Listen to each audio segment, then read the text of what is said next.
Buenos días. Buenos días. Buenos días. Buenos días, buenos días. Buenos días.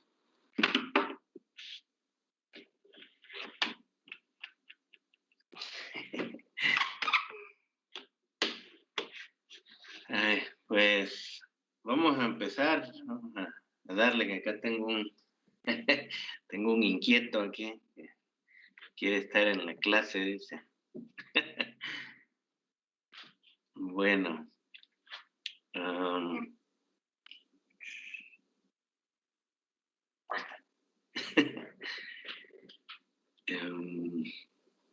Bien, ahorita apenas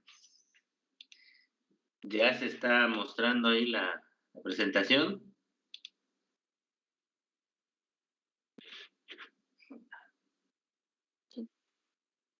Sí, Está ok. cargando. Ya se ve. Se ve. Gracias. Bueno, escuché medio borroso, no sé si es tu transmisión o es lo mío. Casi no entendí. No, es la mía. Ah, ¿sí me escucho bien? Sí. Es Ok, mi internet. Bueno, de todos modos me avisa, ¿no? Bien, miren, aquí vamos rápido. Hay muchas cosas que ya más o menos hemos visto, pero es otra clasificación y como les mencionaba, faltan los dos dispositivos más grandes de la familia de los dispositivos lógicos programables. Aquí se ve una división, una clasificación que hacen de electrónica, lo que es la lógica digital, y menciona del lado izquierdo la lógica estándar, que son los integrados que hemos analizado, los 74, el TTL y el CMOS. Después hay lógica reconfigurable. Eso es lo que hemos estado analizando con las PROM, PAL, PLA y GAL. Y después de la GAL, existe esta otra configuración que se ve ahí, los SPLD, CPLD, FPGA y sistemas en un mismo dispositivo con FPGA. Ese System on Chips son ya sistemas embebidos, los cuales se les puede cargar un sistema operativo. Por ejemplo, todos sus celulares son sistemas embebidos que ya en el mismo integrado traen un sistema operativo. A eso se refiere.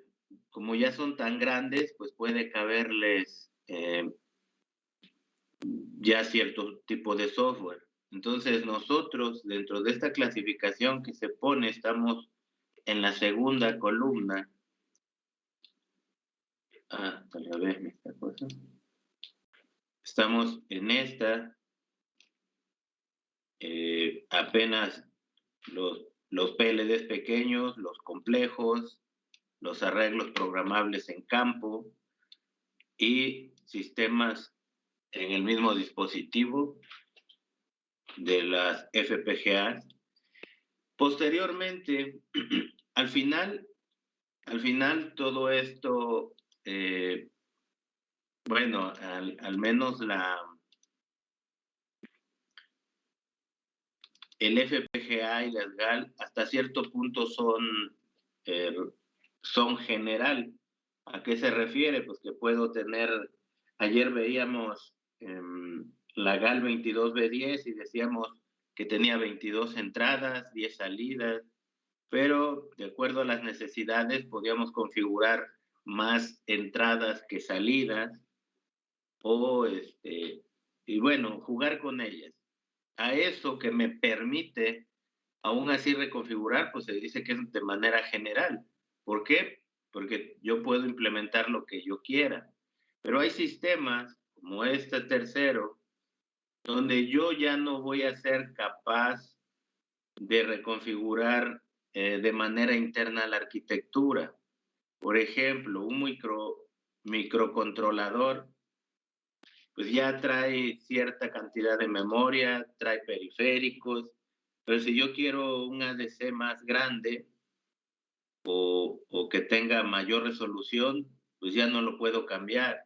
Si yo quiero ocupar en un puerto que tiene 8 pines, los configuro todos de entrada, pero necesito 9, pues necesito agarrar otro puerto y entonces a lo mejor ya por ahí desactualizo algo.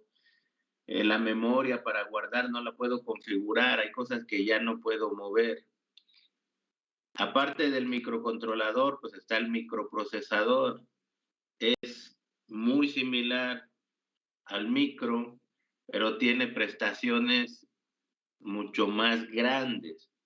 Hablamos de mayor memoria, mayor velocidad de procesamiento, lógico, ocupan ya otras arquitecturas, y pues son los famosos procesadores que ya ocupamos, pues en la actualidad están de 64, ya la mayoría es 64.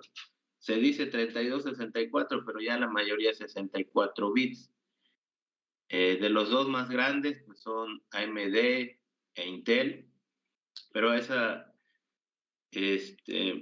se refiere los microprocesadores. Y el último, que es mucho más rápido que todos, fíjense cómo aún así en esta tercera se puede decir que es personalizable, porque ustedes tienen una tarjeta madre, tienen un procesador, y en un momento dado yo digo, ¿sabes qué? A mí no me interesa Windows 10. De hecho, pueden ver que ni siquiera tengo activo el Windows ahorita. Andan ahí que me iban a dar una clave ahí en la escuela y puro que nada. Tampoco voy a andar comprando. Pero bueno, si yo no quiero Windows 10, pues le meto el 7. ¿Por qué? Bueno, a mí me gustaba más porque hay más compatibilidad con dispositivos, no tenía tantos problemas a la hora de comunicar, se ocupaba periféricos. Lógico, ahorita ya está desactualizado. En el peor de los casos, creo que nunca les he mencionado, o sí, ya no sé, no recuerdo. Lo mejor es ocupar, bueno, ya lleva años, desde el 2010 que yo me acuerde, la tendencia, bueno, antes del 2010, yo a partir del 2010 empecé a trabajar con lo que es software libre, hardware libre. Mucho hardware libre y software libre son los Arduino. ¿Por qué? Porque ustedes pueden ver la tarjeta y en la tarjeta, así de simple vista, vemos su conexión de comunicación USB, su integrado, vemos su jack de alimentación en caso de no alimentar por USB, pues alimentarlo por una fuente externa, sus eliminadores, podemos ver el micro y todas las extensiones hacia los puertos. O sea, no hay nada que ocultar en ese hardware libre. Al final, pues tú puedes configurar y hacer lo que quieras de ahí. Sí, ¿estamos bien? ¿Me escuchan? Sí. Ok. Entonces, pues eso fue lo que ganó mucho en los Arduinos, y hay pues cantidad de Arduinos, de tarjetas que ocupan procesadores ABR. Y por otro lado, pues precisamente para no estar pagando tanto en licencias, se ocupa Linux. Y Linux también hay muchísimas versiones. Si quieres estar ahí, pues para piratear información de Wi-Fi, hay ciertos tipos de Linux, hay otros para redes especializado, hay otros Linux que están especializados para software de ingeniería. Por ejemplo, ustedes que ocupan SolidWorks, hay otras librerías, otros software allá en ambientes libres. Hay software libre para hacer simulaciones de cosas, de fluidos, cosas térmicas. Todo, todo lo puedes encontrar también en libre. Hay un Office, bueno, no el Office como tal, pero hay un similar que hace así como Excel, como Word y como PowerPoint, también lo tiene, por default PDF, o sea, todo también es. Lo único para lo que lo ocupaba el Windows era para hacer mi tesis, y eso porque el Office pues tiene ya muchos años, entonces me servía por las cosas en inglés. A veces la gramática me ayudaba un poco y era para lo único que ocupaba. De ahí en fuera todo ocupaba Linux. Eh, por Yo varias veces les comenté que pues, lo que yo trabajaba era más pues, pura programación de FPGA, programación pues, en Linux, en C, con micros de, ¿cómo se llaman? Los ARM. ¿Qué pasa? Ajá. Déjalo. Bueno, perdón. Y todo eso, pues al estar programando, pues se necesita mucha licencia a veces para estar pagando. Entonces, si todo te lo da el otro, lógico, debes de tener cuidado porque hay muchas veces que te dicen, sí, esto está libre, lo puedes ocupar, pero es bajo tu riesgo, ¿no? Algo que salga mal, pues por eso no se hacen responsable, pero al final dijeras qué es lo que hace uno, ¿no? A menos que hicieras estructuras, que hicieras cosas que va a fallar, un puente o algo, pues, ahí sí vete con un software que dice que te da licencia y hasta eso, pues ni le eches la culpa al software. Al final, para eso eres ingeniero, para eso debes de aprender a calcular las cosas, ¿no? Pero bueno, a todo lo que voy es, ya tiene años, muchos de los proyectos que cuando trabajo, pues trato de que todo sea open source, que son pues, tanto software como hardware libre. Esa es la tendencia. Otra de las cosas es, por ejemplo, en la escuela ocupamos MATLAB, eh, pero si tú quieres controlar un robot, quieres controlar un dron, no le vas a meter MATLAB, es muy pesado. Tampoco vas a meter una computadora, una minicomputadora ahí, nada más para que cargue el MATLAB. Entonces existe todo en C, todo se puede manejar C, todo está construido en C prácticamente también. Eh, entonces, todo esto que les digo era por el microprocesador. Al final yo puedo tener un Intel, puedo tener una tarjeta, le puedo instalar Windows 10, le puedo instalar Windows 7, le puedo instalar cualquier tipo de Linux y va a seguir funcionando mi computadora. Es más, cuando uno instala Linux, perdón, en las computadoras, hasta se hacen más rápidas, trabajan todavía más rápido. ¿Por qué? Porque Windows es muy lento. Pero, pues bueno, es muy cómodo también en algunas ocasiones. Para lo que, pues luego me he dedicado aquí pues si nada más estás dando clases, nada más estás dando presentaciones o eso, pues no necesitas, bueno, puedes tener Linux, pero pues no le sacas ventaja a menos que lo estés programando dispositivos y cosas más rápidas, transmisión, hasta la misma transmisión de video que realizábamos en FPGA también se hacía más rápido. Todo es más rápido en Linux. Pero bueno, la idea es que en los microprocesadores todavía está esa generalidad, pero en los ASIC, el último, eso está personalizado totalmente está personalizado el software y hardware.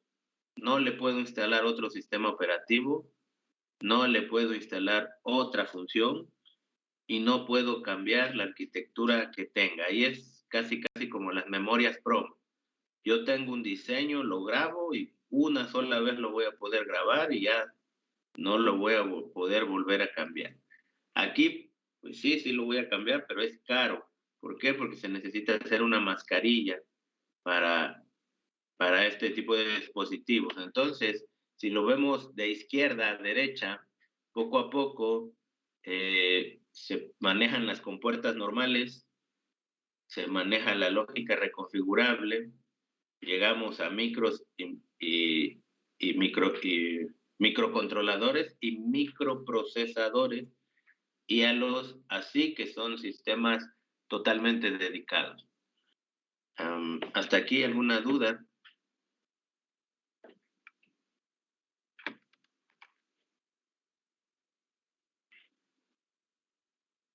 No, profesor. No, profe. No, profe. Bueno, aquí los circuitos digitales reconfigurables aquí son puros puntos, pero muchos nos van a recordar muchas cosas que ya hemos o que les he mencionado a través del curso. A ver, primero nos dice, de manera general, un circuito digital reconfigurable contiene un arreglo de celdas lógicas. Pues sí es cierto, recuerden que siempre lo primero que tengo es un arreglo de compuertas AND y después tenía OR igual, un arreglo o OR fijas. El segundo punto, cada celda se puede programar una función booleana. Pues sí es cierto, cuando nosotros en la unidad 1 nos poníamos a hacer, poníamos también como un tipo arreglo y de ahí podíamos cablear. El punto 3, las celdas se comunican por conexiones que también son programables. Pues sí, es cierto. El cuarto, las CDR cuentan con bloques de entradas y salidas que se pueden configurar para que sean entradas, salidas o líneas bidireccionales. Eso lo hemos analizado en las últimas clases. Hasta aquí, pues, si tienen duda, me preguntan, me interrumpen, voy a tratar de ir más rápido. Esto que se presenta aquí ya es una estructura general, cómo se ven las celdas lógicas ahí en grises, lo que son los bloquecitos en blanco alrededor, son los bloques de entrada o de salida. Y lógico, debe de haber una conexión, todas esas líneas que parece que estuviéramos haciendo un gato ahí. Son las líneas de interconexión entre los dispositivos de entrada y entre nuestras celdas lógicas. Recuerden, dentro de las celdas lógicas, pues tengo todo el arreglo de compuertas, tengo mis macroceldas, tengo toda esa parte en esos bloques de color gris. Abajo nos dice la estructura del dispositivo y la arquitectura pueden variar, depende del fabricante y de la densidad. Bueno, algunas veces, eso sí, les mencioné que todos los celulares, la mayoría tiene su base es un procesador ARM, y de ese procesador, ya dependiendo si es Samsung, si es los de Google lo ocupan, los de Huawei, muchos a cierto núcleo que ellos te venden, tú le agregas pues, tu propio video, tu propio sonido, le das más prestaciones a tu cámara y cosas así. Entonces, a eso se refiere que cada fabricante, aunque tú les des el mismo chip, cada fabricante después le va a agregar prestaciones diferentes, que al final pues es muy parecido. Si ustedes ven ahorita también ya los celulares de una marca a otra marca traen casi lo mismo, ¿no? No digo que es lo mismo, pero pues la competencia es que traen pues características similares. No, lógico, si tienen el mismo procesador abajo, pues ellos nomás pueden jugar arriba con los accesorios. Y si al caso, pues su arquitectura y su tipo de pantalla. Pero el núcleo, pues es el procesador. La densidad, pues se refiere a la capacidad, al número de compuertas que yo voy a guardar en un solo dispositivo. Alguna vez les puse por ahí unas imágenes de unos PLDs que tenían como unos 100 pines. Nosotros estamos acostumbrados ahorita a agarrar puros dispositivos que tienen 14, 44, pero ya las FPGAs, por ahí también les mostré unos que tenían casi 400 pines. Y entonces, eso estamos hablando que cabe en un área de casi 3 por 3 centímetros. Entonces, entre mayor número de pines le ponga yo a ese dispositivo de 3 por 3 centímetros, pues la complejidad se da ya cuando pues yo quiero sacar esos pines de conexión. Entonces, tengo que hacer tarjetas que tengan mayor cantidad de capas. Bien, en estos puntos nos dice que los CDRs, ahí si tienen duda, el CDR ahí está arriba, circuito digital reconfigurable. Puede ser programado en sitio en segundos o minutos. Anteriormente nosotros teníamos que retirar el dispositivo de nuestra tarjeta o nuestra placa, llevarlo a un programador, y ahora ya no, ahora todo se puede hacer en la misma tarjetita, eso le llaman en sitio. Las celdas lógicas incluyen compuertas y elementos de estado. Si es cierto, podemos tener compuertas combinacionales, podemos tener flip-flops, que ya es cuando ocupamos flip-flops, es cuando decimos que tenemos circuitos secuenciales, tenemos máquinas de estado. ¿Ok? Punto 3, los CDR están completamente caracterizados por el fabricante. El tiempo de respuesta de un sistema se puede predecir. Eso yo lo pondría entre comillas. Sí, un solo dispositivo, o sea, una sola AND, un inversor, una OR, quizás uno por separado, sí me puede decir, ¿sabes qué? Eso se demora 4 nanosegundos, por ejemplo, en hacer desde que la entrada, la señal llegue a la entrada y se vaya a la salida. O sea, quizás sí, uno, pero recuerden cuando yo les ponía algún ejercicio que esos tiempos de retardo a veces iban a demorar dependiendo el tipo de conexión que yo hiciera, si tenía yo que esperar a otras compuertas que terminaran su función para que yo pudiera entonces decir que ya ese tiempo estaba listo.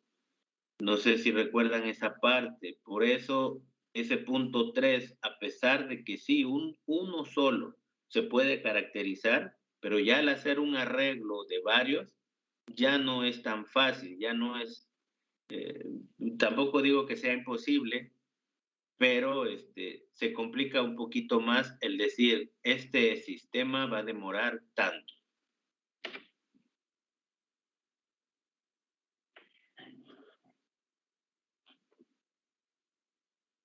Ya se durmió acá. Bien. El punto 4 representan un estilo de diseño de bajo riesgo. Su capacidad de reconfiguración facilita la corrección de errores. Bueno, eso de bajo riesgo siento que está muy alarmista. Lo único es que sí hemos visto o hemos analizado que cuando un circuito tiene mayor número de componentes internos, pues sí hay menor error a la hora de hacer conexiones. Pues, lógico, ya están las conexiones internas. En cambio, cuando yo las cableo, cuando genero una pista y a lo mejor mi pista se rompe o algo, de manera externa, pues sí, hay mayor riesgo a que yo tenga un error. A eso se refiere. Los CDR son ideales para el desarrollo de prototipos. Pues sí, es un solo integrado, solamente tengo que alimentarlo. Si estoy ocupando elementos de estado, flip-flop, pues necesito meter su reloj. Y ya listo, poner las entradas que me vayan a excitar a mi circuito y mis salidas.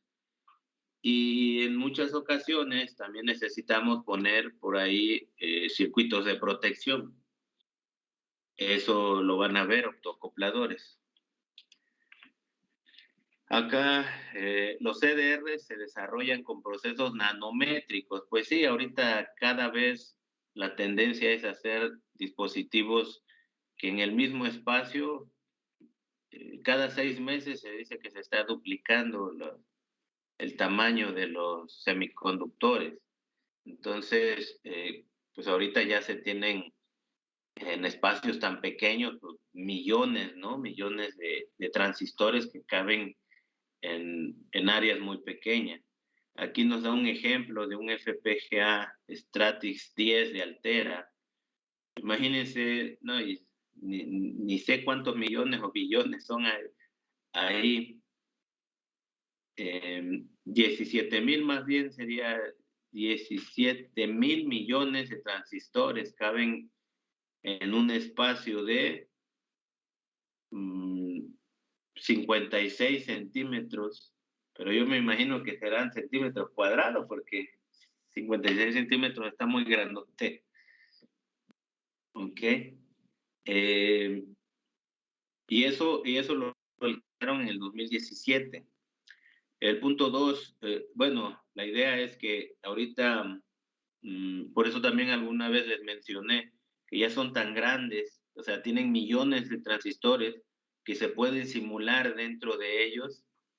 Dentro de las FPGA se pueden simular pues, microprocesadores y microcontroladores de tan grandes que ya está, o sea, de muchos. Como tienen millones de transistores, pues yo puedo hacer cualquier circuito y dar la capacidad. El segundo, la programabilidad del CDR requiere de circuitería que no puede ser usada por los diseñadores. Bueno, no siempre es tan...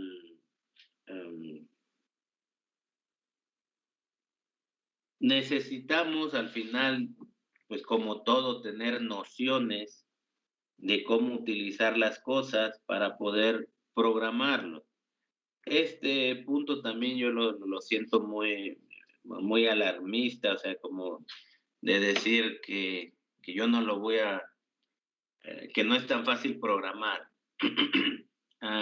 No, cuando tú tienes pues una tarjeta de evaluación, ya vienen los drivers, ya viene todo para que la puedas quemar, sino qué chiste tiene de comprar una tarjeta de evaluación, ya sea micro, ya sea FPGA, sea lo que sea, y no tenga yo la posibilidad de estarlo programando a cada rato. Lo que sí es que hay varias, como en todo, hay varias formas de grabar.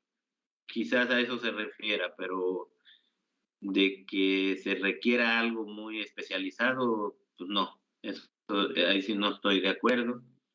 En el último, por su alta densidad, el desarrollo de sistemas requiere del uso AIC. Siempre les he mencionado que podemos hacer con puras compuertas AND, OR y OR, podemos hacer lo que sea. A partir de ellas, pues se pueden hacer flip-flops, a partir de ellas se pueden hacer multiplexores de multiplexores, pero para no estar integrando todo eso, pues ya ocupamos el circuito especializado como tal. Pero una combinación de compuertas, de multiplexores, y de flip-flops, pues podemos hacer ya memorias, podemos hacer contadores, podemos hacer máquinas de estado que hacen tareas específicas y a partir de más combinación de ellas se puede hacer el camino de datos y puedo hacer Entonces, microcontroladores y microprocesadores. Para eso, pues vimos que cada vez que se va desarrollando o conforme íbamos viendo dispositivos nuevos, pues llegaba un momento en el que necesitábamos ocupar ecuaciones para simplificar los circuitos, métodos de reducción, pues para que nuestro circuito sea lo más rápido y lo más sencillo, pero cuando ya son sistemas muy, muy grandes, utilizar esos métodos tradicionales ya no es conveniente.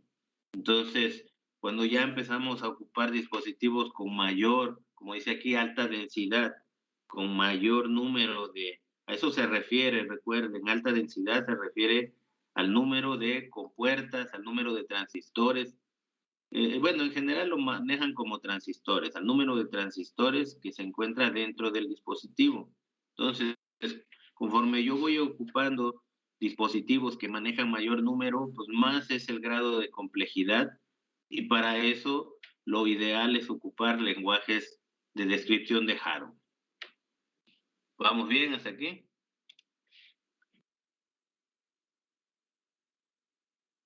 Sí. Ok. Este punto, el primero, modificaciones futuras, dice, el mismo CDR puede ser utilizado para diferentes diseños. Pues sí, les había mencionado que todavía es de manera general y ayer veíamos con Nagal con distintas combinaciones, ¿no? Lógico, yo me tengo que adecuar. Ayer si decíamos que teníamos nada más 10 posibles salidas, pues ya no podía yo configurar 15 ni 12, ¿no? Entonces, dentro de ese espacio que me da a mí para poder manipular, pues hay también ciertas restricciones a las cuales me tengo que adecuar. Pero bueno, como dice aquí, sí lo puedo ocupar para diferentes diseños, ¿ok?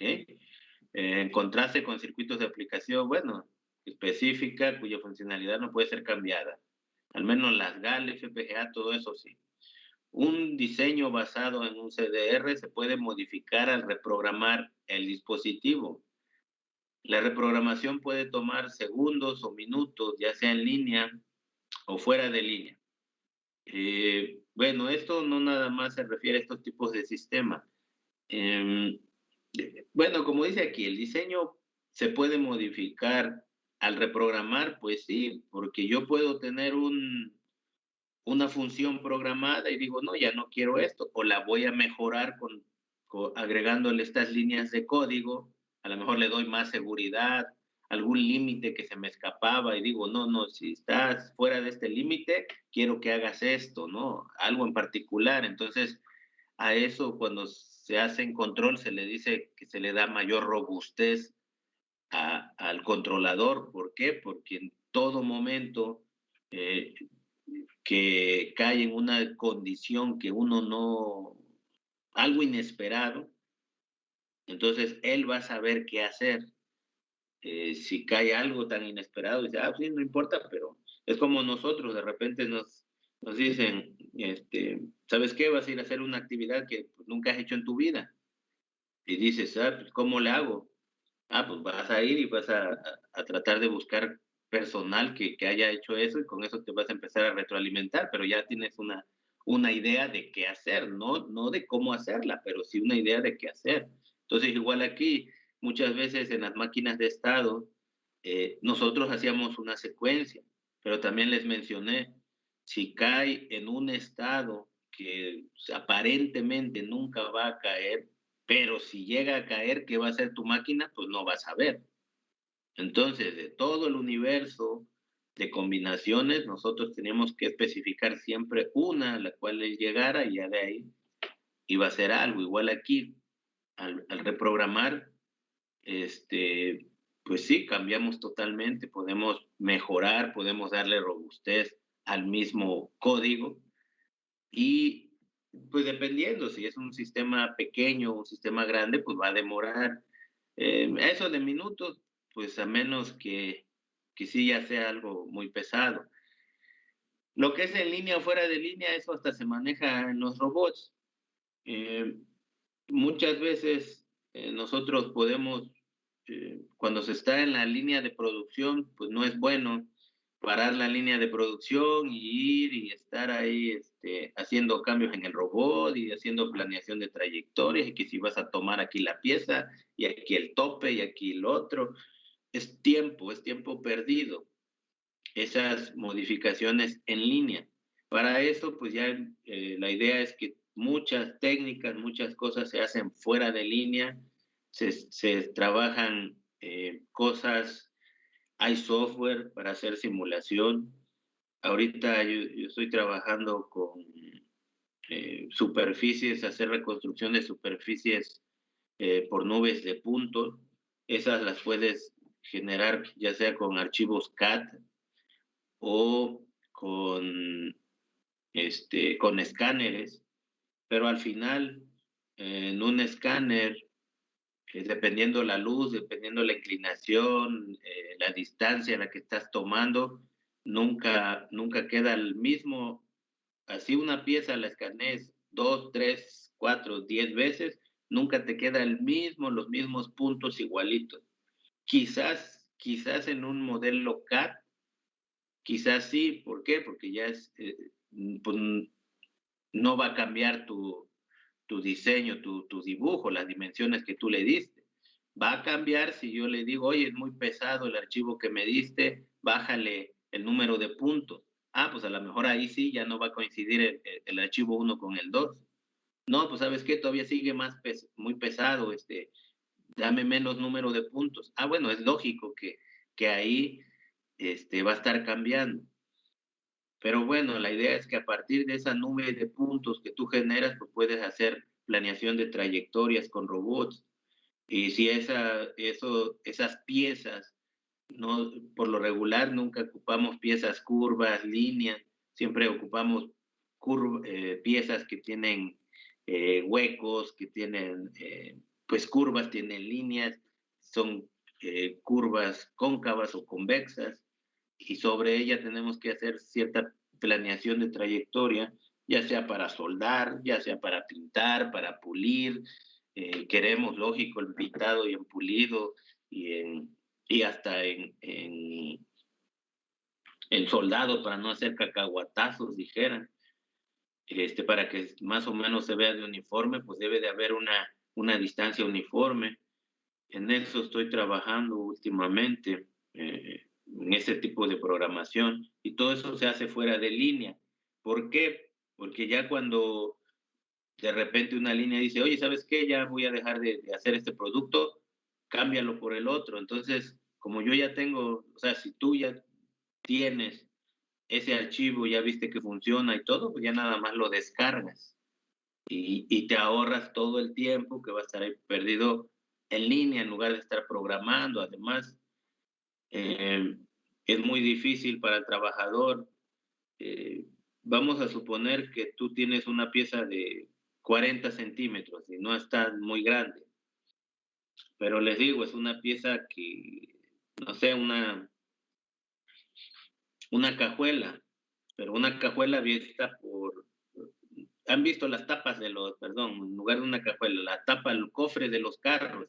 Pues lógico, el cofre por afuera está lisito, pero por abajo, todos los cofres por abajo tienen ciertos huecos y ciertas partes, una para apoyar pues la varilla, otra para darle resistencia. Y entonces, todas esas partes de abajo, si yo quiero soldarlas, si quiero hacer, si ven, no son uniformes. ¿Ok? Entonces, si a una persona lo vas a poner ahí a hacer todos esos puntos, pues ¿cuánto tiempo se va a demorar? Ahora, pues es cansado, el calor, la iluminación, todo eso repercute en esa parte. Entonces, cuando son circuitos electrónicos, pues es rápido. Es más rápido. Hay mucha tendencia también a que todas esas simulaciones se trabajen fuera de línea.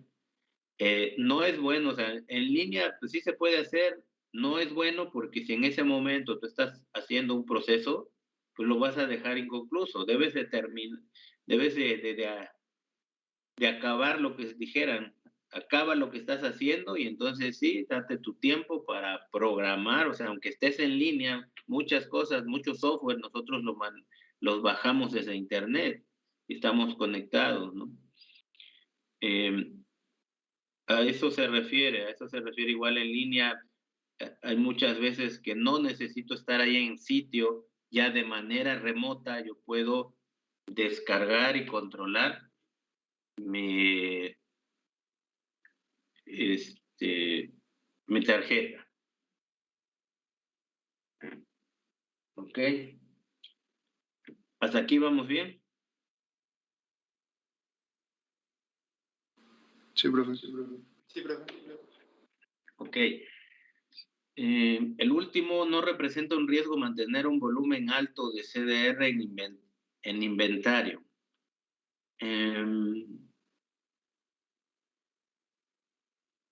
Ahí sí no le entiendo.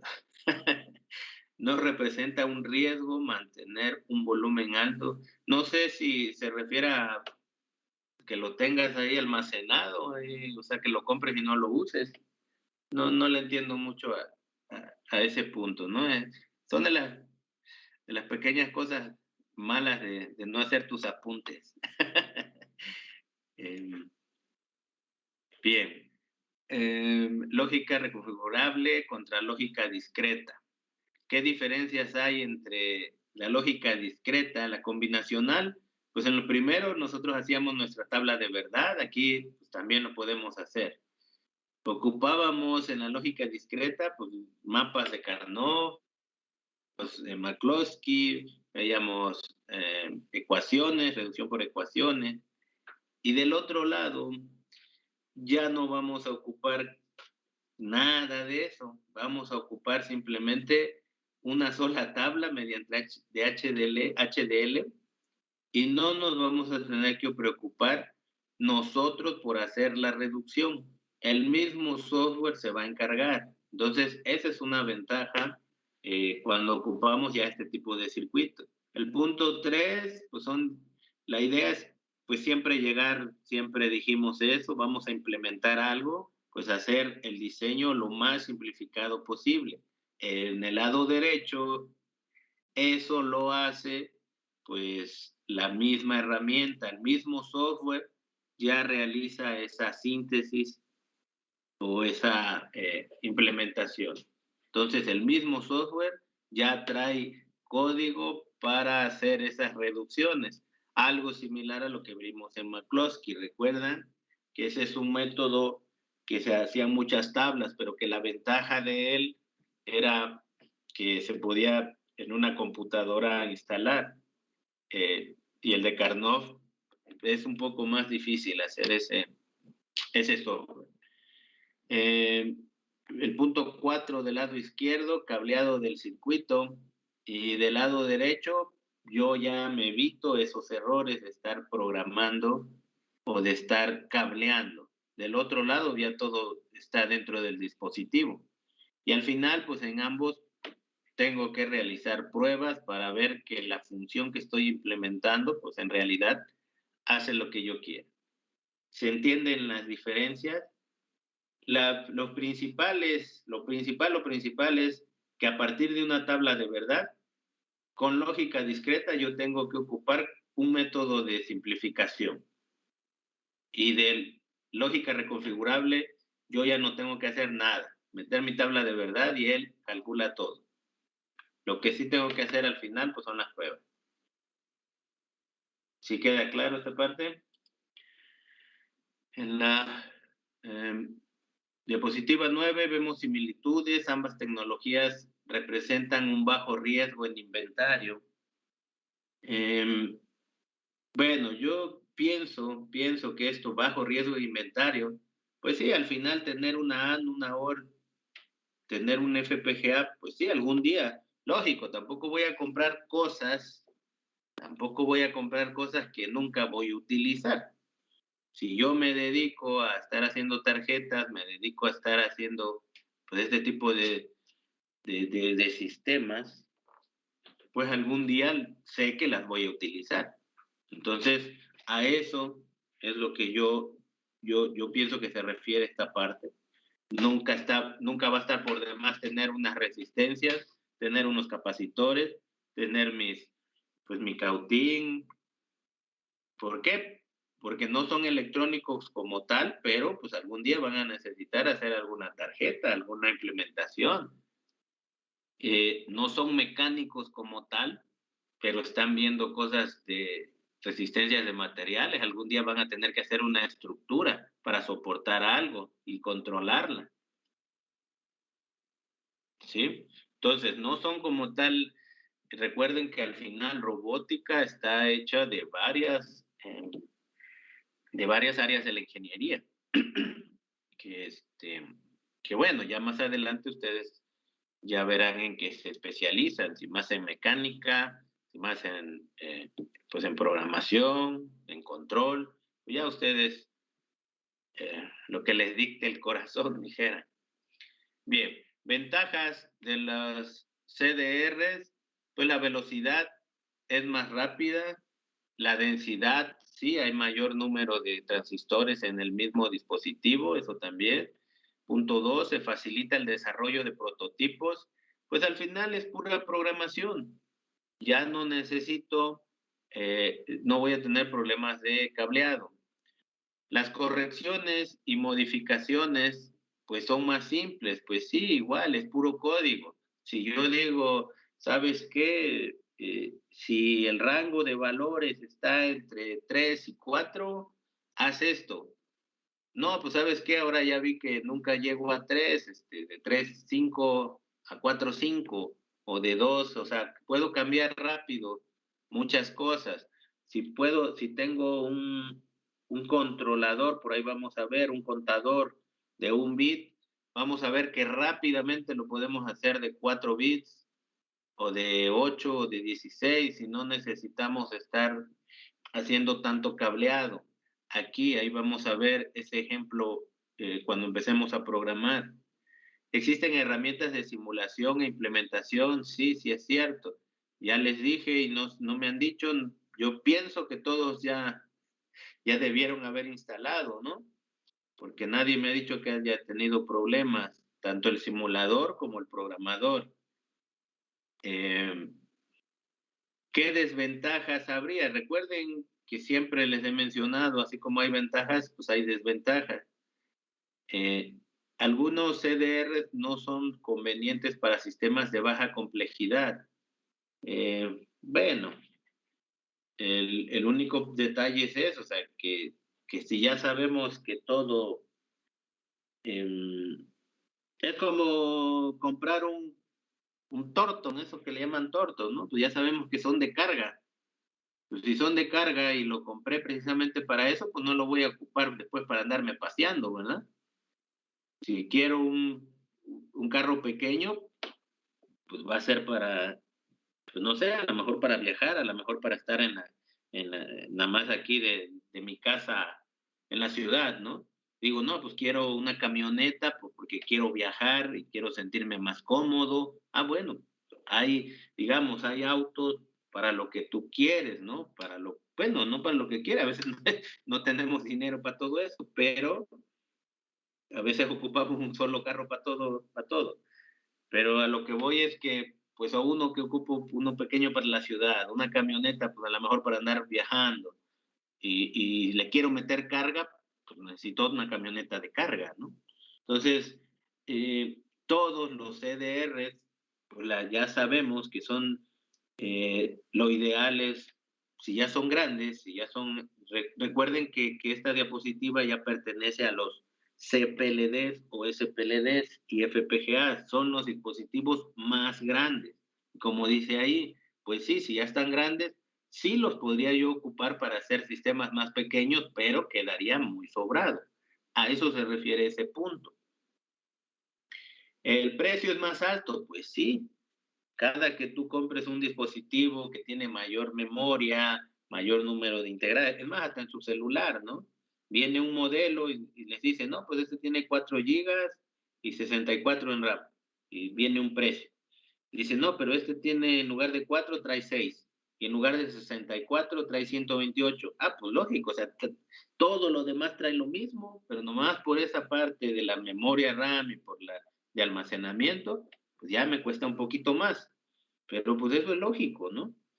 Entonces igual aquí, su precio es más alto, pues sí, porque son dispositivos de una gama más amplia. Entonces, más que una desventaja es pues son notas, ¿no? Son notas que pues tú mismo, si vas a comprar un dispositivo más, que tiene mayor número de compuertas, pues me va a costar más caro, eso es lógico. Entonces, en muchos casos es necesario emplear una tarjeta para prototipado. Pues eso es lo ideal. Ya cuando solo que ustedes ya tengan mucha experiencia trabajando, entonces es como ustedes compran el puro dispositivo y entonces ustedes crean pues todas las tarjetas, sus capas, sus comunicaciones, alimentación, todo eso. Cuando ustedes ya tienen experiencia. Cuando no tienen experiencia, no, mejor ni compren un FPGA solita. Mejor comprar una tarjeta de desarrollo. Esa sería como que no es advertencia, tampoco es justificación, la recomendación. La recomendación es, al principio, si ustedes quieren aprender, compren una de prototipado, una que ya esté hecha. Cuando ya ustedes son expertos y quieren ocupar y ya saben cómo se maneja, entonces compran el dispositivo y crean todo lo demás a su medida. Igual en los micros, es lo mismo. ¿Vamos bien? Sí. Sí, profe. Sí, profe. Ok.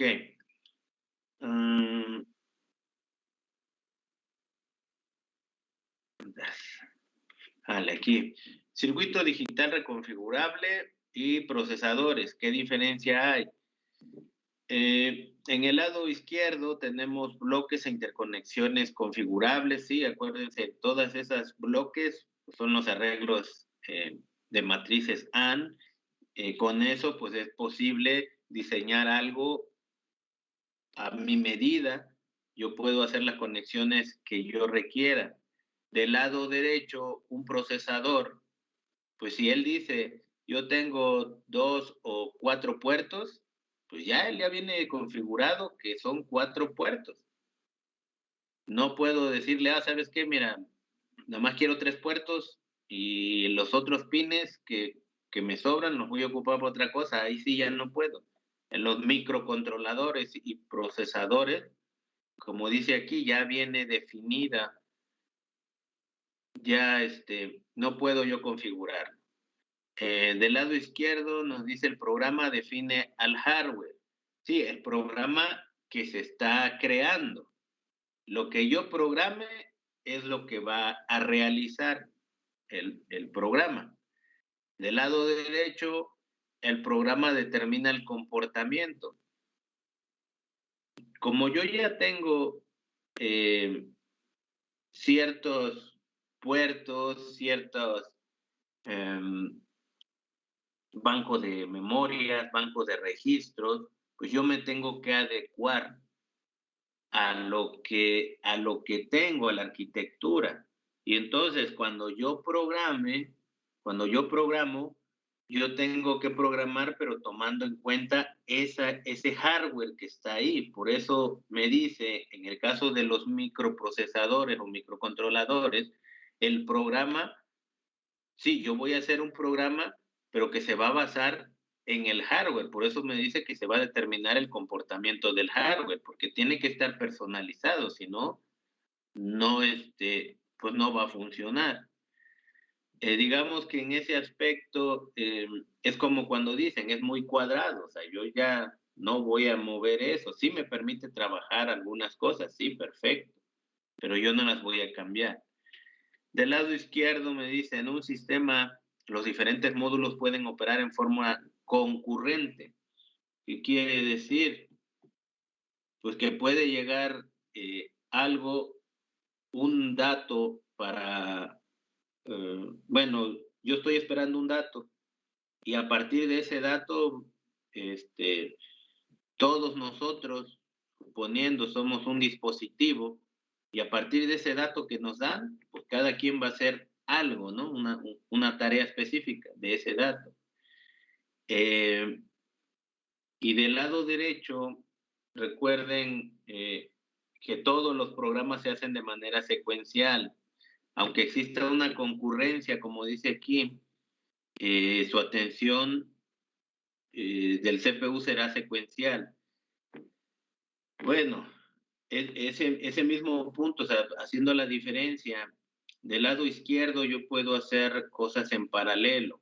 ¿Por qué? Recuerden que yo tengo millones de transistores, millones de compuertas, entonces en una sección yo puedo hacer cierto programa, en otra sección otro programa, en otra sección otro programa. Aquí recuerden que la arquitectura ya está definida en un procesador.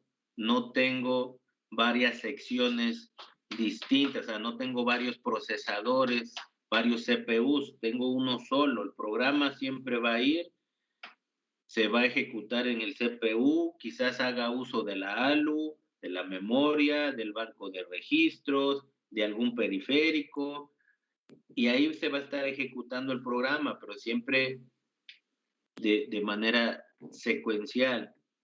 Y en el lado izquierdo, como yo puedo representar distintos CPUs al final con cada programa, pues yo puedo hacer cosas en paralelo.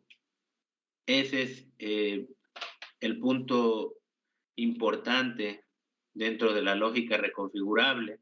Lo vamos a ver, algunos ejemplos cuando estemos programando, vamos a ver cómo programar diversas actividades y que se estén haciendo en paralelo. El último punto del lado izquierdo nos dice que un diseño puede optimizarse ya sea en área o en velocidad. Bueno, sí hemos aquí en la diapositiva pasada decimos que no, nosotros hacemos una tabla de verdad y no nos preocupamos porque el software es el que hace la reducción, ¿no? La optimización. Si yo tengo ya el circuito optimizado, pues bueno, lo pongo. Al final, el software también lo analiza y checa si esa es la mejor opción o no. En cuanto al área, pues bueno, eso ya lo sabemos. Cada cosa que yo optimice reduce el área, reduce el número de componentes, reduce dinero, reduce potencia. Y entre menos número de componentes, pues hay menor tiempo de retardo desde la entrada a la salida, por eso se dice que voy a ganar en velocidad. ¿Sí quedan claros esos puntos?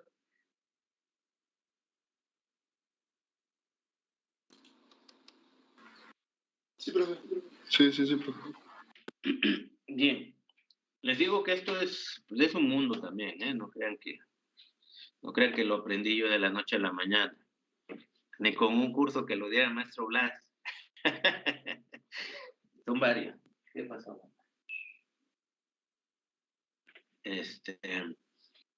Bien. Conceptos relacionados. Bueno, muchas cosas parecidas. Está el procesador. Sabemos que un procesador tiene su unidad central de procesamiento.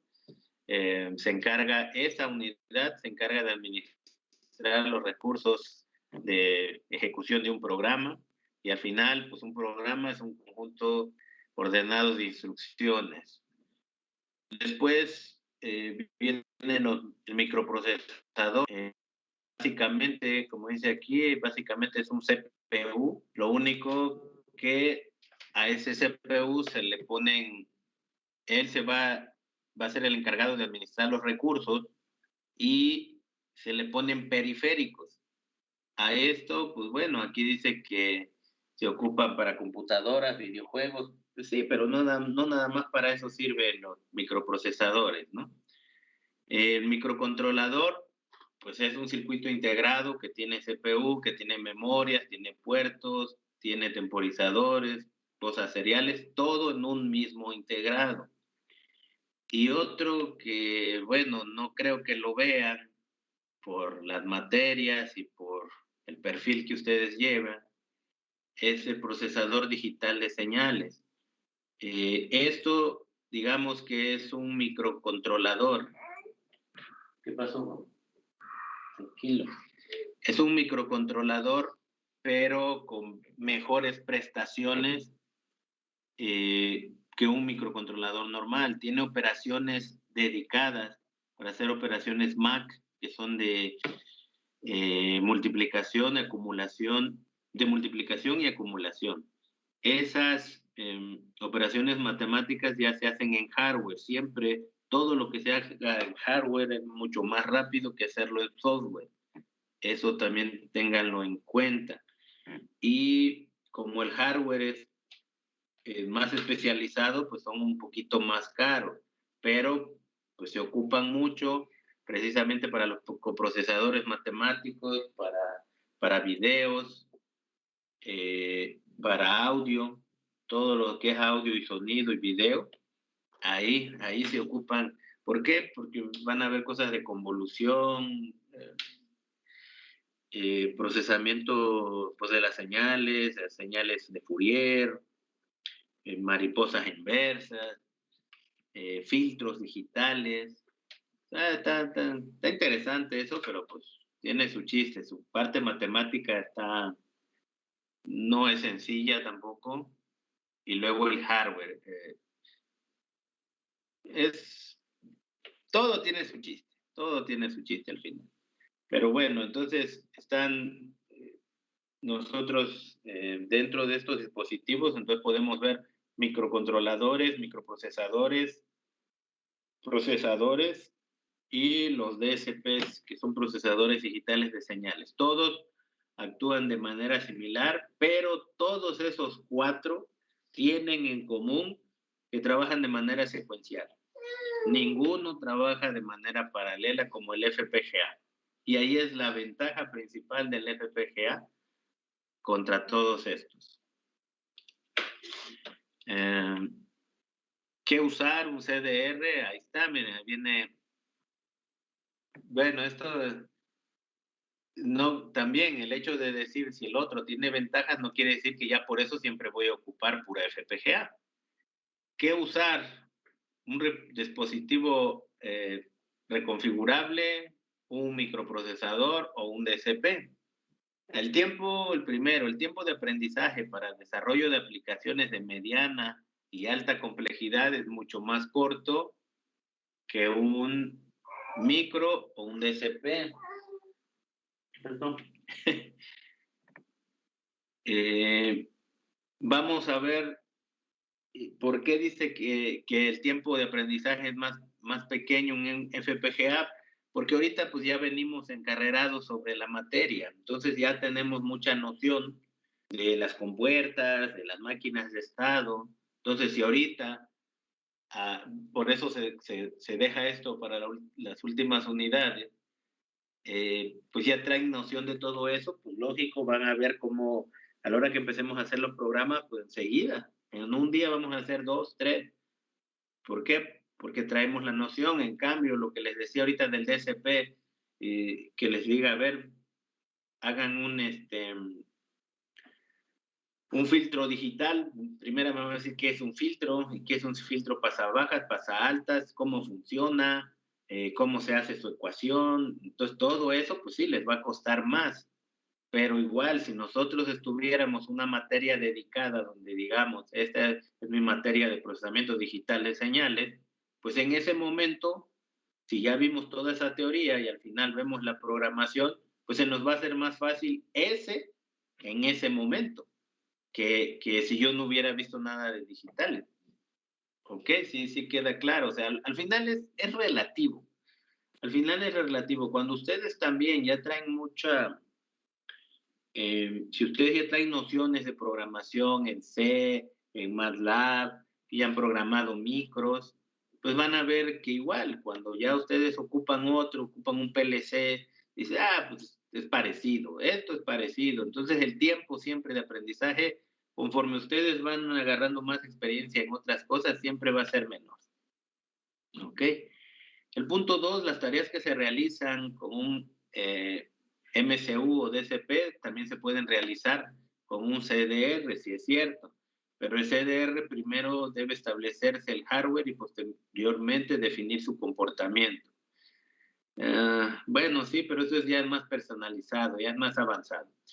La elección de una u otra técnica depende de los requerimientos y la experiencia. Sobre todo, déjense los requerimientos. Muchas veces depende de la experiencia y del dinero. Eso no lo menciona aquí. Hay veces que yo digo, si la experiencia pues me da el de decir, yo puedo programar en un micro, puedo programar en un DSP o en cualquier otro dispositivo, pero a lo mejor uno me vale 500, otro 2,000, otros 5,000, pues dice, pues sí, pero si es para mí, si es para vender, lo que sea, yo quiero más baratito, ¿no? Depende para qué lo quiera. Y entonces ahí va a depender, sí, todo dispositivo depende de requerimientos, depende de las entradas, pero es muy importante también la experiencia del que lo va a programar, el que lo va a desarrollar y el dinero con el que contemos. Los CDR son necesarios si se requiere hardware a medida. Pues sí, yo puedo personalizar todo. Y la ejecución concurrente, puedo hacer cosas en paralelo a una alta velocidad. Ese es su principal ventaja del CDR. Clasificación, pues aquí después de las PLA, PAL y GAL, arriba de ellos están el SPLD, el CPLD, FPGA y System on Chip. De hecho, aquí fíjense cómo la SPLD las clasifican como lo que ya vimos, la PROM, la PLA, el PAL y la GAL. Esos 4 caen en el más bajo de esta clasificación y después ya vienen los dispositivos complejos, los programables en campo y los que son sistemas en el mismo dispositivo. Bueno, esto ya lo vimos, ya no lo voy a analizar, ya vimos cómo funciona la PROM, cómo hacer ejemplos, qué es la PLA, qué es el PAL, ya eso ya lo hemos analizado. ¿Verdad? Permítame.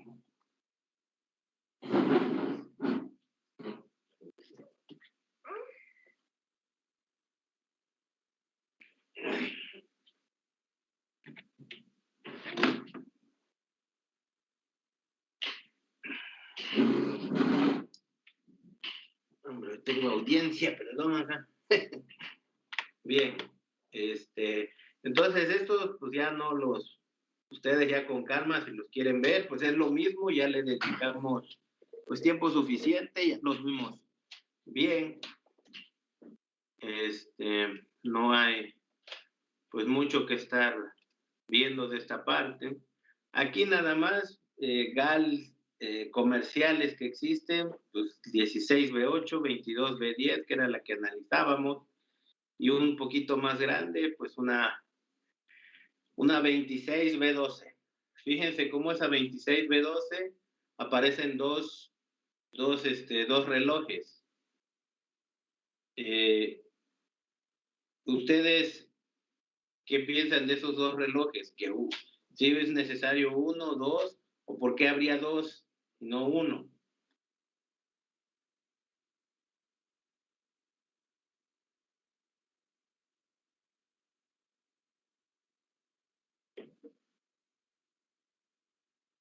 ¿Quién sabe?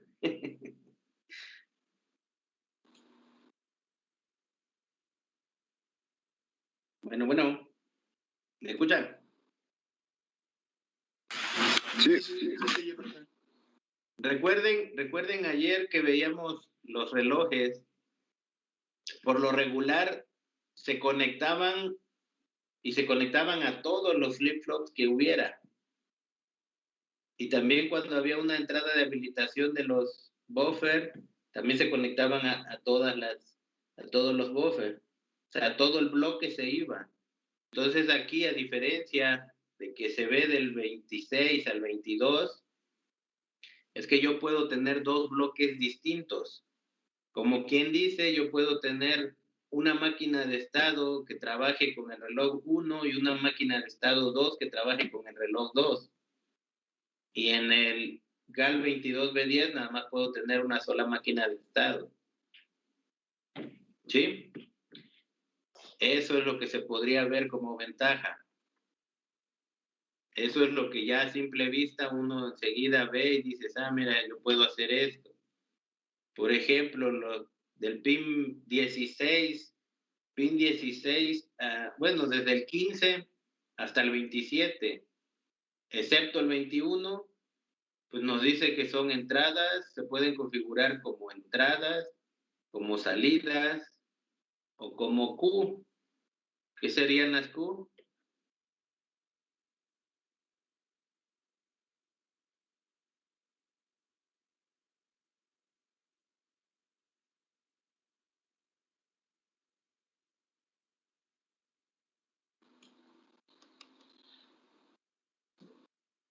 No escuché.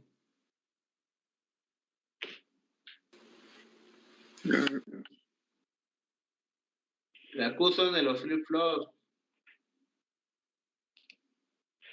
Bien. Un CPLD es un dispositivo lógico programable complejo. Pues sí, por la C. Son circuitos programables construidos en base a arreglos de bloques lógicos. Fíjense aquí cómo estos lab o estos arreglos de bloques lógicos contienen en su interior macroceldas. Entonces, nosotros ya vimos de qué está constituida una macrocelda. Y estos lab contiene un conjunto de macroceldas. Entonces, era donde les decía, no quiero ir a dispositivos más grandes si todavía no entienden lo de abajo. Por lo mismo, aquí nos dice, es un dispositivo complejo. Pues sí, ahora la salida tiene mucho más prestaciones o tiene más cosas. Ya no nada más, decíamos, una macrocelda, pues es un conjunto de dispositivos que nos daba prestaciones. Pero ahora, aquí varias macroceldas nos va a dar prestaciones para un arreglo, para un lab. Bien, con cada macrocelda se puede realizar una función lógica independiente, pues sí, eso ya lo analizamos en las clases pasadas. Los labs se conectan entre sí a través de un arreglo de interconexiones programables. Pues todo siempre tiene que estar ahí interconectado, sino también qué chiste. ¿Es posible realizar sistemas con mayor complejidad que con GALS? Pues sí. ¿Por qué?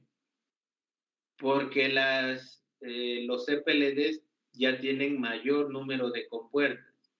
Más que las prestaciones que nos dé las labs por las salidas de las macroceldas, podemos tener mayor número de compuertas. Y el tener mayor número de compuertas, pues ya me permite hacer programas más grandes. Aquí se visualiza cómo el CPLD puede ser considerado como un arreglo de GALS. Ahora, dentro de un CPLD puedo tener varias GAL. Y de manera externa, siempre alrededor, de hecho, en el primer circuito que veíamos con recuadros en blanco, aquí siempre alrededor, arriba, abajo, izquierda y derecha, vamos a ver siempre los bloques de entradas y salidas. ¿Por qué? Pues porque son los que nos van a dar la conexión, digamos, al mundo exterior. A partir de nuestro dispositivo, pues tiene que ser la conexión hacia afuera. Ahora, eso que parece como pues como una H, así horizontal, nos dice que es el arreglo de interconexiones. Ese es el camino, o son todas las interconexiones, y lo podemos ver ahí con los pequeños bloques que están en medio. Todos los bloques que están en medio son bloques de arreglos lógicos. Son los lab, los que dentro de ellos tenemos macroceldas. Entonces, cada vez pues estos dispositivos se están haciendo más complejos, ocupan pues uno dentro del otro, pero al final tienen una característica especial. Siempre tenemos alrededor las entradas y salidas, en medio debe de haber la interconexión entre todos los dispositivos internos y los dispositivos externos. Y eso pues, lo podemos visualizar ahí. ¿Alguna duda de esa diapositiva? No. No, profe. ¿No? Bien. Aquí, lógico, si ya dices, ok, ahí se ve muy bonito, se ve sencillo. Se ve sencillo, sí, sí. Pero ya internamente, fíjense, aquí ahí se vería una sección un poquito más, como si le hiciéramos un zoom hacia adentro. Entonces ya estamos viendo en medio, ese bloque de en medio, pues son el mismo bloque de interconexión. Y ya vemos ahora las lab, las vemos en color azul, en morado, bueno, azul, morado, no sé qué color sea. Pero ya podemos ver las lab, pues digamos, sombreadas. Y dentro del lab, como decía, dentro de las lab tengo macroceldas. Y eso, pues conectados también hacia mis bloques de entrada y de salida. Y lógico, si hiciéramos un zoom dentro de las macroceldas, fíjense cómo ahí dice lab A tiene 16 celdas, lab B otras 16, lab C otras 16, lab D otras 16. O sea, desde ahí ya me está dando la idea de qué tan grande puede ser un CPLD, que es mucho más grande, lógico, que una GAL. Recuerdan que las GAL que estábamos viendo, al final, por ejemplo, la 22B10, veíamos que al final, en las 10 de salida teníamos una macrocelda para una sola GAL. Aquí quiere decir que prácticamente hay una GAL ahí dentro del lab A, y otra GAL dentro del lab B, y otra del lab C, y otra del lab D. ¿Sí queda claro?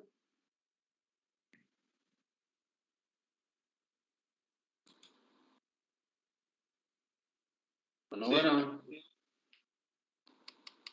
pues entonces, Sí. esto es como les digo, como si se diera un zoom interno. Y lógico, si le damos más, pues cada vez nos vamos a ir espantando. ¿Por qué? Por todas las conexiones que vemos. Recuerdan, fíjense a la salida, como acá en la parte izquierda, en la superior, nos aparece entradas. Y estas entradas, cómo están, cómo es su símbolo, y decíamos cómo es el símbolo, por ejemplo, de estas. Ahí esas nos están diciendo que son bidireccionales, así como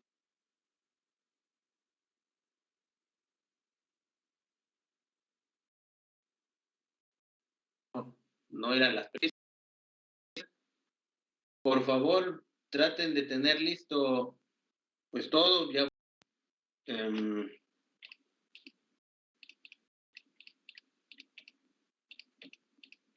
ajá. En la próxima clase, yo creo que me llevo media hora cuando mucho, a terminar nada más de ver ya cómo es probado el FPGA, cómo está sus conexiones, y también no nos vamos a profundizar mucho porque si no vamos a salir de esto, pero sí que tengan una idea general de qué es lo que está interno y cómo está trabajando. Nada más voy a dedicar una media hora la siguiente clase, y de ahí vamos a empezar a ver ejercicios, ya ejemplos de programación en Verilog. Entonces, pues nos estamos viendo el lunes. Cuídense. Saludos. Gracias, profe. Gracias, profe. Nos vemos. Gracias, profe. Hasta luego.